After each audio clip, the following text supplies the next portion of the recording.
एमिति कौन हैला जेतेबेले एसपी मैडम गरीब कृषक बेसरे बैंक रे पहुंचिले। काहींकि बैंक मैनेजर तांको चापुड़ा मारिबा सहित धक्का दे सेठारु तड़ीदेले।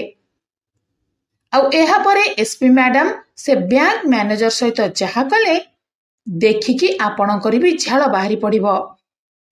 सकाळ 11टा बाजिथिला। एक बड़ बैंक रे लागिथिला लोकंक गहली। हठात गहली भितरु लोकंकु आड़े आड़े जणे महिला भिकारुणी बैंक भितरे पशिगले। जणे भिकारुणी को बैंक भितरे देखि लोके मुहरे हाथ देई एपट सेपट कहूथिले भी तांकर एथिप्रति भ्रूक्षेप नथिला। से सीधा जाई एक काउंटर आगरे छिड़ा होई गले। भिकारुणी जनक एक चिरा फटा साड़ी पिंधिथिले। पादरे थिला छिड़ा चपल। मुह देहरे जेमिति धूली जमी जाइथिला। एमिति अवस्थारे जणे महिला को देखि लोक माने नाक टेकुथिबा बेले क्याबिन भितरे थाई मैनेजर ए सब देखुथिले। किए कहूथिले कि चोर पसी एसिची तो आउ किए कहूथिले भिकारुणी पसी एसिची। मैनेजर तांको क्याबिन नु उठी आसिले।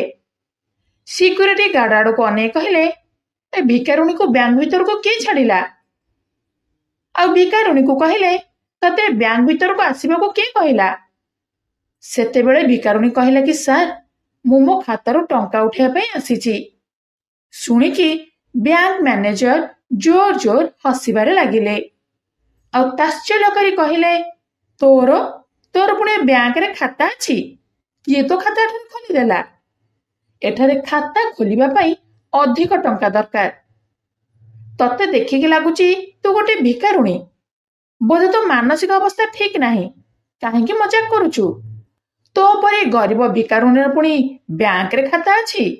सुनिकी बैंक रो सबु कर्मचारी ओ उपस्थित थिबा लोक हसीबारे लागिले। एहा परे से बैंक मैनेजर भिकारुणी को कहले चुपचाप एठारु चली जा नले माड़ मारी एठारु बाहर करदेबी। हेले एसपी मैडम को ऊपरे किछि भी फरक पड़िलानी।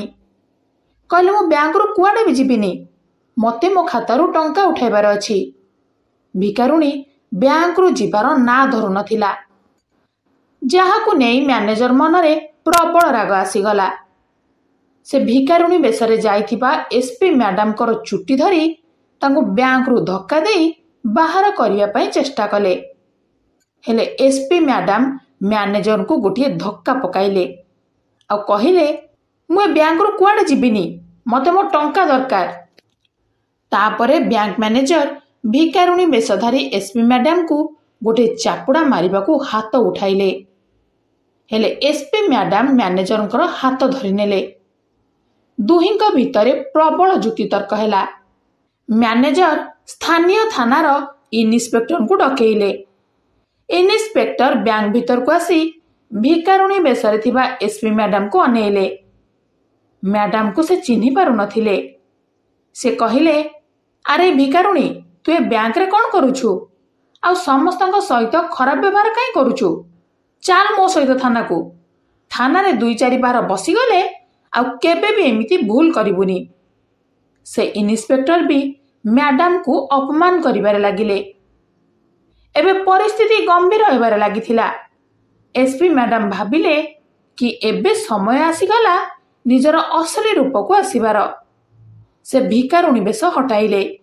मुहरु ओ देहरु रंग छड़ाइले। जेतेबेले आखि सामनारे समस्ते एसपी मैडम को भिकारुणी बेसरे देखिले समस्तंकर होश उड़ीगला।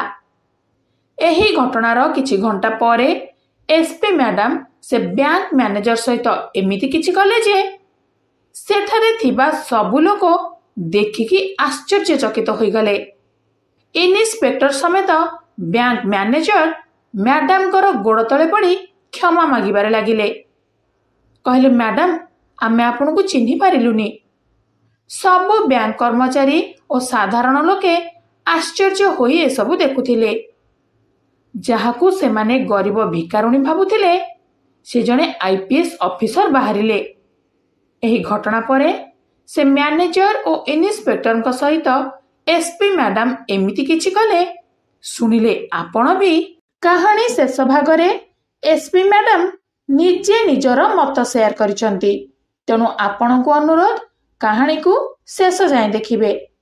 ଯେଉଁମାନେ କାହାଣୀ ଆରମ୍ଭରୁ ଲାଇକ୍ ସେୟାର କରିଦେବେ ଆଉ କାହାଣୀ ଦେଖି ସାରିବା ପରେ ନିଜର ନାଁ ଓ ଜାଗା ନାଁ ସହିତ କମେଣ୍ଟ କରିବେ, ସେମାନଙ୍କର ନାଁ ଆମେ ଭିଡିଓରେ ଘୋଷଣା କରିବୁ।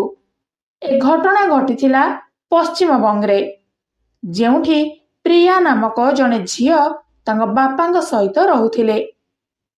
ପ୍ରିୟାଙ୍କର ମା ପିଲାଦିନରୁ ହିଁ ମରିଯାଇଥିଲେ। ବାପା କୁଲି ମଜୁରୀ କରି ପରିବାର ଚଳାଉଥିଲେ। ପ୍ରିୟା ପାଠ ପଢୁଥିଲେ, ତା ସହିତ ବାପାଙ୍କୁ ସାହାଯ୍ୟ ବି କରୁଥିଲେ। ସିଲେଇ କରି କିଛି ଟଙ୍କା ବି ରୋଜଗାର କରୁଥିଲେ, ଆଉ ଘର ଚଳେଇବା ପାଇଁ କିଛି ସାହାଯ୍ୟ ହେଇଯାଉଥିଲା। ପ୍ରିୟା ପାଠ ପଢାରେ ଖୁବ୍ ଭଲ ଥିଲେ। ହେଲେ ଭାଗ୍ୟର ବିଡମ୍ବନା ଯେ ପ୍ରିୟାଙ୍କୁ ଏତେ ସହଯୋଗ ମିଳିପାରୁନଥିଲା। ଗରିବୀ ତାଙ୍କ ଉନ୍ନତିର ବାଟକୁ ରୋକୁଥିଲା। ସେ ବଡ଼ ସ୍କୁଲରେ ବି ପଢି ପାରୁନଥିଲେ। ମ୍ୟାଟ୍ରିକ ପରୀକ୍ଷାରେ ପ୍ରିୟା ପୁରା ଜିଲ୍ଲାରେ ସବୁଠୁ ଅଧିକ ମାର୍କ ରଖି ଶୀର୍ଷରେ ଥିଲେ। ମୁଖ୍ୟମନ୍ତ୍ରୀଙ୍କ ଦ୍ୱାରା ସମ୍ମାନିତ ବି ହୋଇଥିଲେ। ସମସ୍ତେ କହୁଥିଲେ ପ୍ରିୟା ବଡ଼ ହେଲେ ନିଶ୍ଚୟ ବଡ଼ ଅଫିସର ହେବେ ଆଉ ବାପାଙ୍କର ନାଁ ରଖିବେ। ହେଲେ ପ୍ରିୟାଙ୍କର ବାପା ଗରିବ କୁଲି ମଜୁରିଆ ଥିଲେ। ଧୀରେ ଧୀରେ ତାଙ୍କ ଦେହ ବି ଖରାପ ହେଉଥିଲା। ତେଣୁ ସେ କାମ ଠିକରେ କରିପାରୁନଥିଲେ।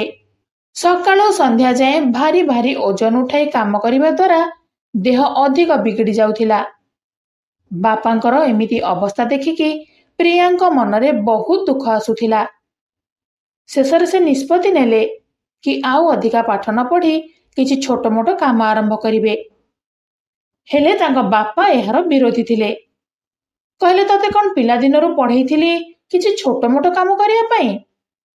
ପ୍ରିୟା ମନ ଦୁଃଖରେ କହିଲେ କି, ବାପା, ତମ ଦେହ ଭଲ ରହୁନି, କେତେ ଦିନ ଏମିତି କାମ କରୁଥିବ?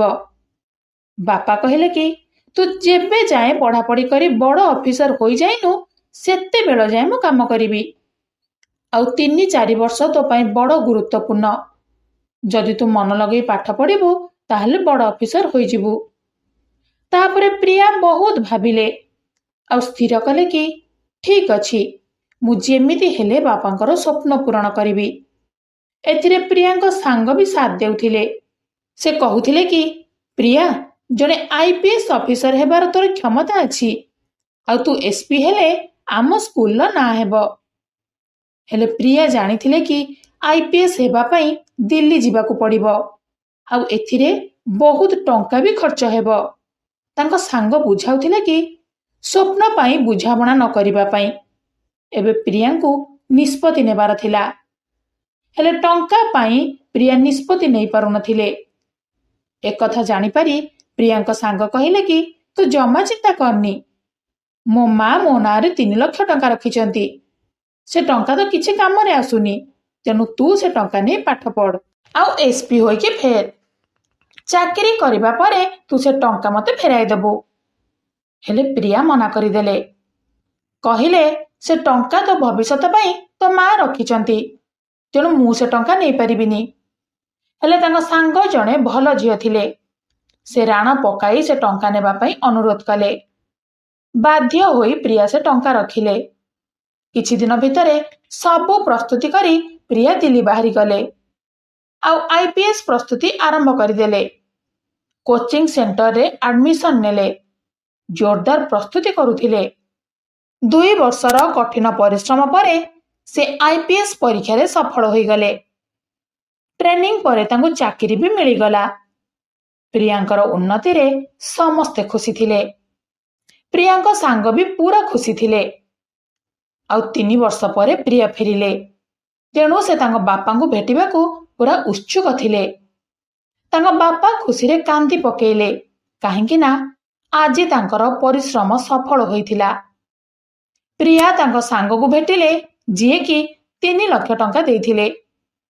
ହେଲେ ଯେତେବେଳେ ସେ ତାଙ୍କ ସାଙ୍ଗ ସହିତ ଭେଟିଲେ, ତାଙ୍କର ଅବସ୍ଥା ପୁରା ଦୟନୀୟ ଥିଲା। ଦେଖିକି ପ୍ରିୟାଙ୍କ ଆଖିରୁ ଲୁହ ଆସିଗଲା, କାରଣ ତାଙ୍କ ସାଙ୍ଗର ଅବସ୍ଥା ଏମିତି ହୋଇଥିଲା ଯେ ସେ ଚିରା ଫଟା ପୋଷାକ ପିନ୍ଧୁଥିଲେ। ଯେତେବେଳେ ପ୍ରିୟାଙ୍କୁ ତାଙ୍କ ସାଙ୍ଗଙ୍କର ହାଲାତ ସମ୍ପର୍କରେ ଜଣାପଡ଼ିଲା, ସେ ଆଶ୍ଚର୍ଯ୍ୟ ହୋଇଗଲେ। ସାଙ୍ଗ କହିଲେ କି, ମୋ ଭାଇ ବାପାଙ୍କର ସବୁ ସମ୍ପତ୍ତି ହଡପ କରିନେଲେ ଆଉ ମୋ ପାଇଁ କିଛି ବି ବଞ୍ଚିଲାନି। ଭାଉଜ ସହିତ ମିଶି ଭାଇ ମତେ ଓ ମାକୁ ଘରୁ ବାହାର କରିଦେଲେ। ବାଧ୍ୟ ହୋଇ ଆମେ ଆସି ଭଡ଼ାରେ ରହୁଛୁ, ବାହାରେ କାମ କରି ଚଳୁଛୁ। ଏହା ଶୁଣିକି ପ୍ରିୟା ରାଗିଗଲେ, କାରଣ ସାଙ୍ଗର 3 ଲକ୍ଷ ଟଙ୍କା ସାହାଯ୍ୟ ପାଇଁ ଆଜି ପ୍ରିୟା ଏସ୍ପି ହୋଇପାରିଥିଲେ। ପ୍ରିୟା କହିଲେ, ଏତେ କଥା ହୋଇଗଲା, ହେଲେ ତୁ ଆଜି ଯାଏ ମତେ ପଦୁଟିଏ ବି କହିଲୁନି। ସାଙ୍ଗ କହିଲେ କି, କେମିତି କହିଥାନ୍ତି, ତୁ ଏତେ ବଡ଼ ପ୍ରସ୍ତୁତି କରୁଥିଲୁ, ତତେ କହିଥିଲେ ତୁ ଚିନ୍ତାରେ ପଡ଼ିଯାଇଥାନ୍ତୁ। ହଉ ଛାଡ଼, ଏବେ ତୁ ଏସ୍ପି ହୋଇଗଲୁଣି, ମୋର ଆଉ କିଛି ବି ଚିନ୍ତା ନାହିଁ କହିକି ସାଙ୍ଗକୁ କୁଣ୍ଢେଇ ପକେଇଲେ। ତେଣୁ ସେ ନିଜ ସାଙ୍ଗକୁ ତାଙ୍କ ସହିତ ରହିବା ପାଇଁ ଡାକିଲେ। କହିଲେ, ତୁ ଆଉ ଭଡ଼ା ଘରେ ରହିବା ଦରକାର ନାହିଁ, ମୋ ସହିତ ଚାଲ। ହେଲେ ସାଙ୍ଗ ମନା କଲେ। ପ୍ରିୟା କହିଲେ କି, କାହିଁକି ନୁହେଁ, ଆଜି ଯଦି ମୁଁ ଏସ୍ପି ହୋଇପାରିଛି ତାହେଲେ ତୋରି ପାଇଁ। ହେଲେ ସାଙ୍ଗ ରାଣ ଦେଇ କହିଲେ କି, ମତେ ବାଧ୍ୟ କରନା, ଯଦି ତୁ ମତେ ସେ ଟଙ୍କା ଫେରାଇବାକୁ ଚାହୁଁଛୁ ତାହେଲେ ଫେରେଇ ଦେ, ହେଲେ ମତେ ତୁ ତୋ ସାଥିରେ ରହିବାକୁ ବାଧ୍ୟ କରନି। ସମୟ ବିତୁଥିଲା। ପ୍ରିୟା ଏକାଥରକେ 3.5 ଲକ୍ଷ ଟଙ୍କା ଏକାଠି କଲେ। ତାପରେ ସେ ପଶ୍ଚିମବଙ୍ଗ ପହଞ୍ଚିଲେ। ପ୍ରିୟା ମହାରାଷ୍ଟ୍ରରେ ଚାକିରି ପାଇଥିଲେ। ସରକାରୀ ଘର, ଗାଡ଼ି, ଚାକର ବାକର ଆଦି କେଉଁଥିରେ ବି କମ୍ ନଥିଲା। ଦିନେ ସେ ପୁଣି ଥରେ ସାଙ୍ଗକୁ ଦେଖା କରିବାକୁ ଆସିଲେ। ଆସି ଦେଖିବା ବେଳକୁ ସାଙ୍ଗ ହସ୍ପିଟାଲରେ ଆଡମିସନ ହୋଇଥିଲେ। ତାଙ୍କ ଦେହ ଭୀଷଣ ଖରାପ ହୋଇଥିଲା।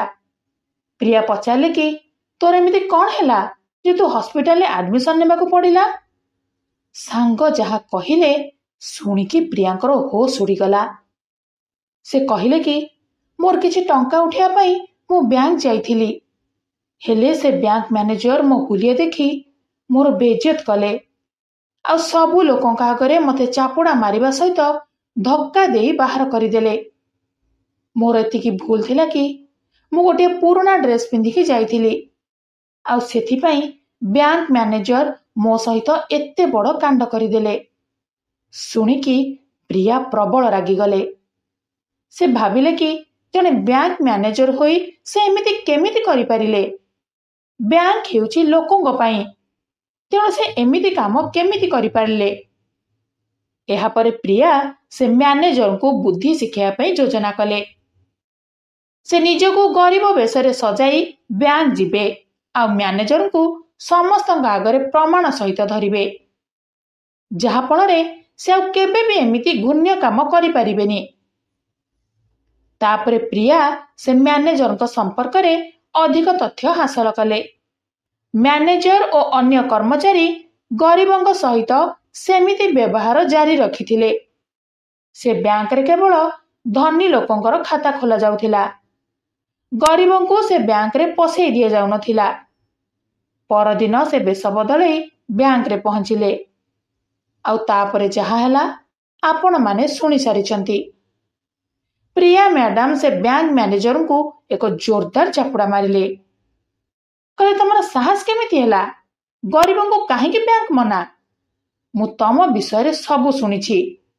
ଏ ବ୍ୟାଙ୍କ ସରକାରଙ୍କ ଅଧୀନରେ, ସରକାରୀ ମାନ୍ୟତା ପ୍ରାପ୍ତ। ସରକାରଙ୍କର ବି ବ୍ୟାଙ୍କରେ ଭାଗ ଅଛି। ତମକୁ କିଏ କହିଲା ଏ ବ୍ୟାଙ୍କକୁ ଗରିବ ଆସିପାରିବେନି ବୋଲି?